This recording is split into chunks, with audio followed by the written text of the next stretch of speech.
Okay, so the last part of this chapter is about active transport.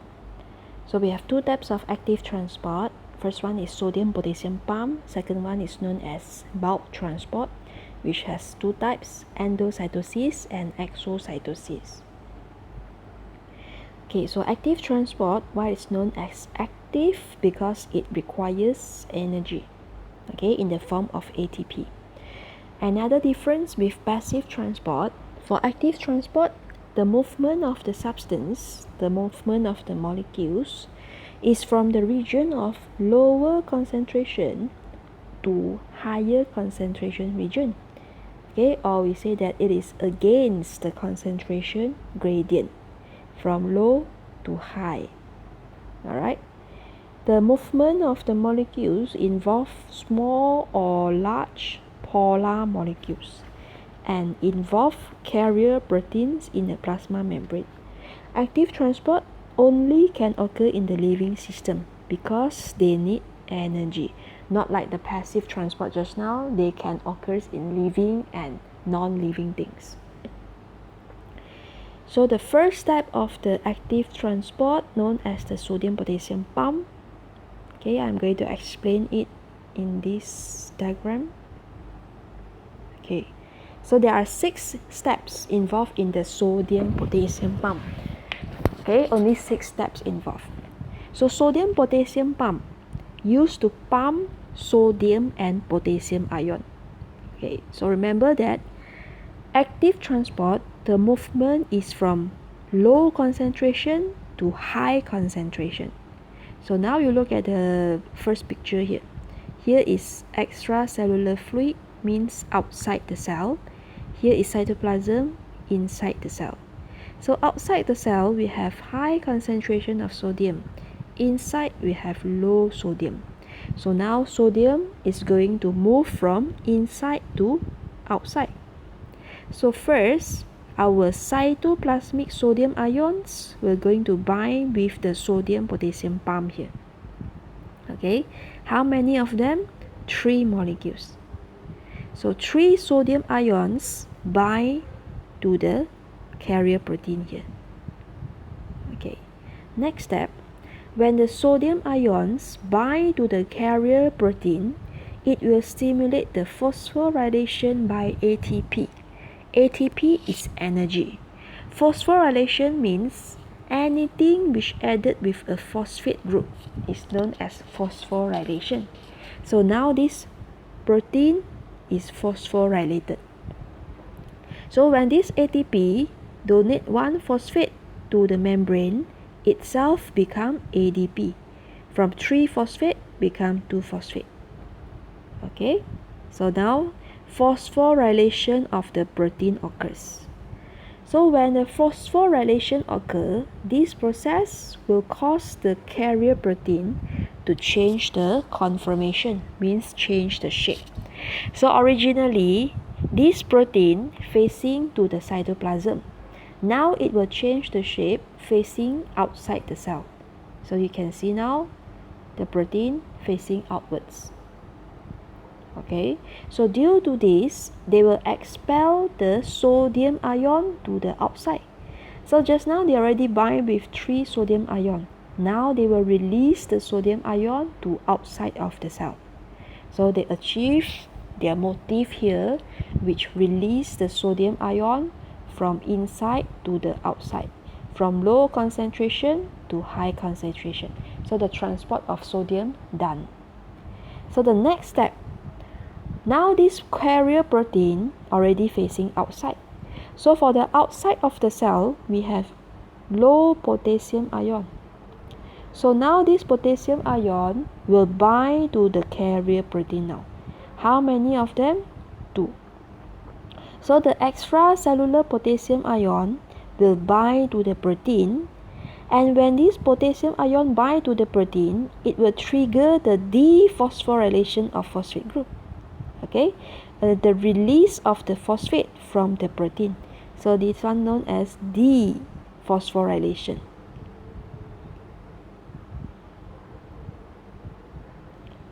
Just now when phosphate bind to this, known as phosphorylation. So now release the phosphate, dephosphorylation. So when phosphate leave the protein, now this protein change shape again. Okay, the loss of the phosphate restore the protein's original conformation. Means the protein will go back to its original shape.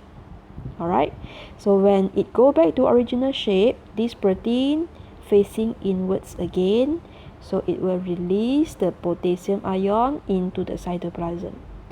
And now this sodium site are receptive again. So when it receptive to sodium ion, it will repeat the cycle from step 1 again. Okay, so this is the animation of how the sodium potassium pump works.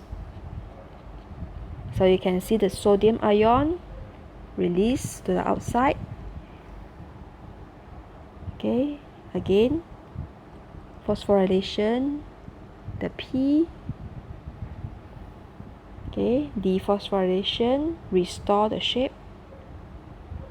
1, 2, 3, phosphorylation, release to the outside. Now 2, potassium, cause the dephosphorylation, release to the inside.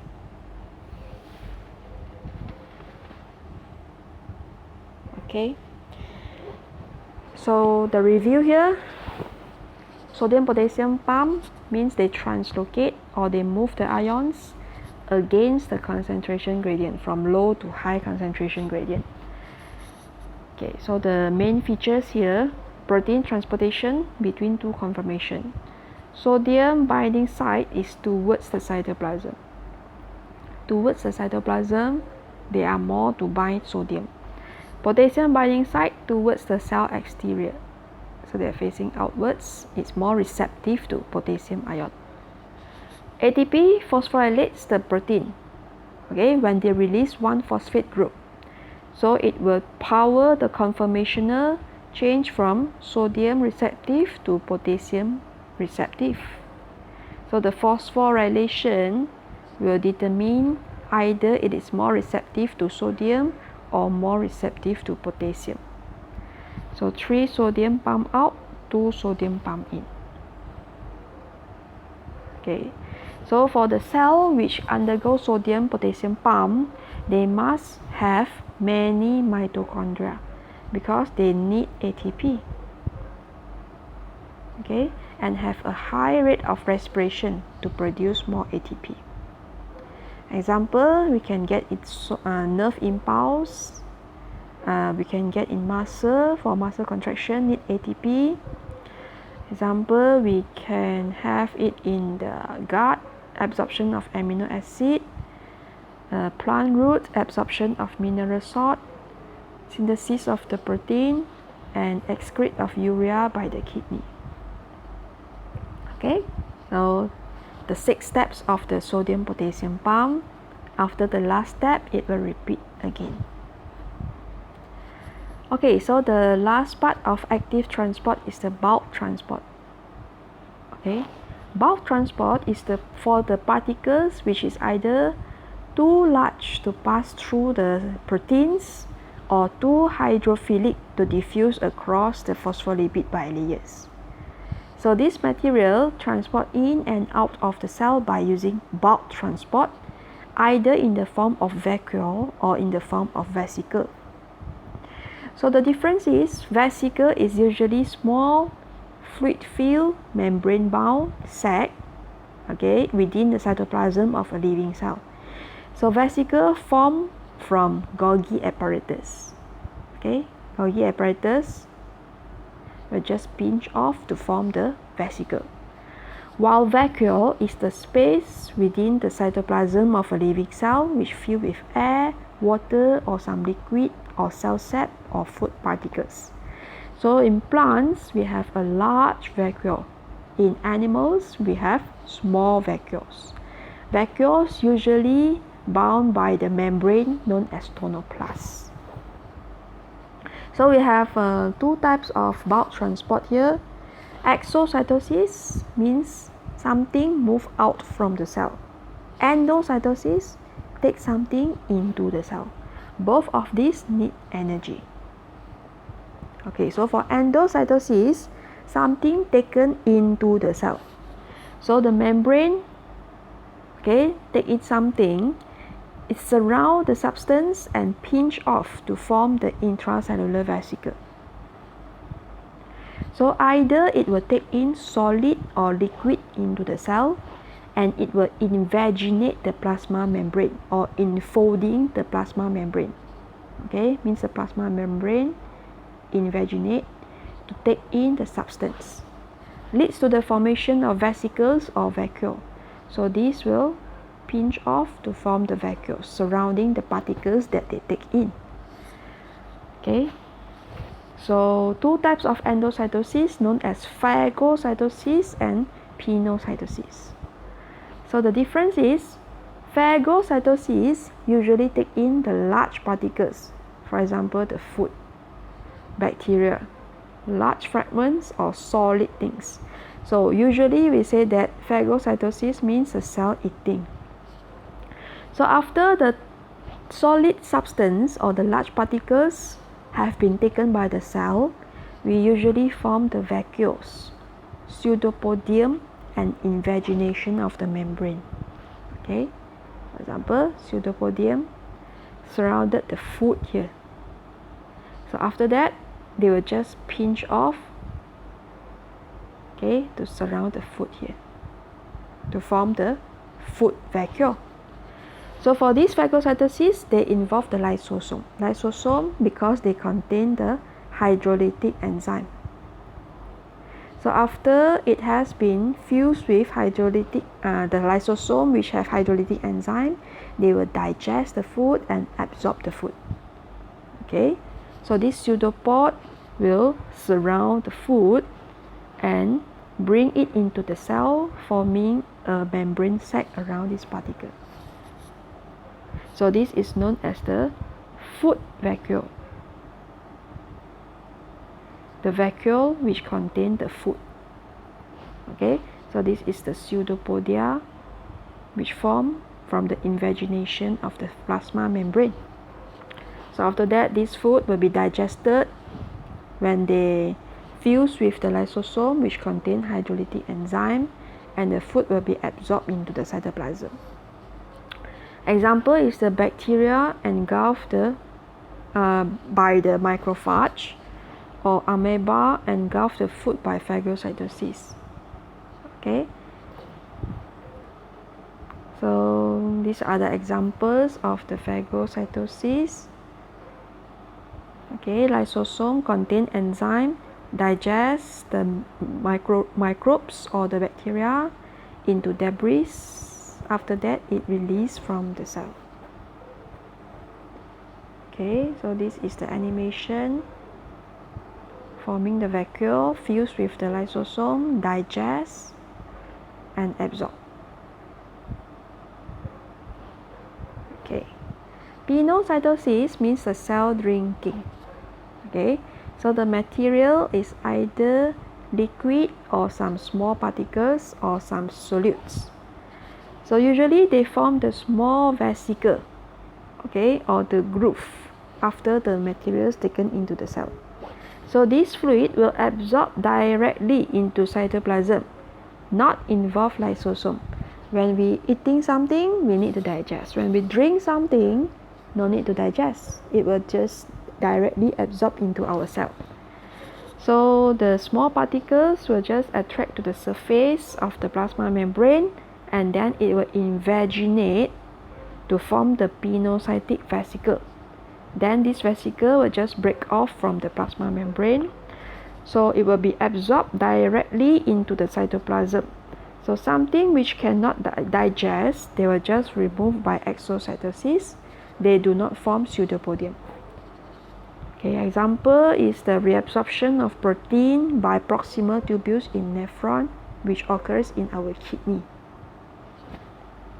Okay, so okay, these are all the examples.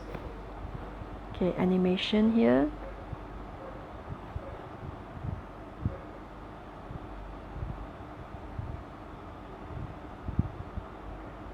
Okay, they absorb directly. No pseudopodium. Okay, no pseudopodium is formed, and then they will just absorb directly into the cell.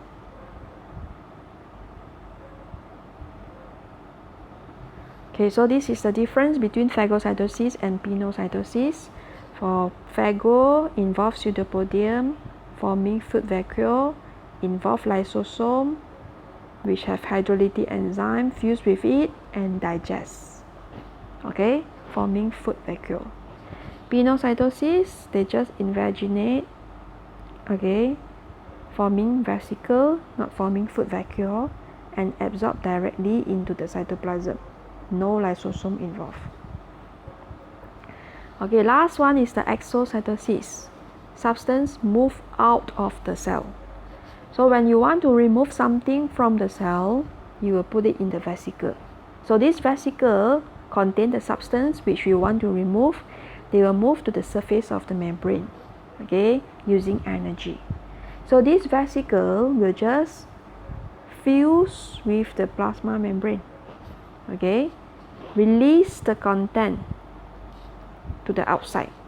For example, exocytosis used to secrete some of the component of cell wall. Stigma secrete glycoprotein, prevent cell fertilization. Animal cell secrete the mucus into digestive and respiratory system. Okay, secrete hormones, enzymes. Alright, so the vacuoles or the vesicle which have the unwanted substance fuse with the membrane and then remove the unwanted substance. Okay.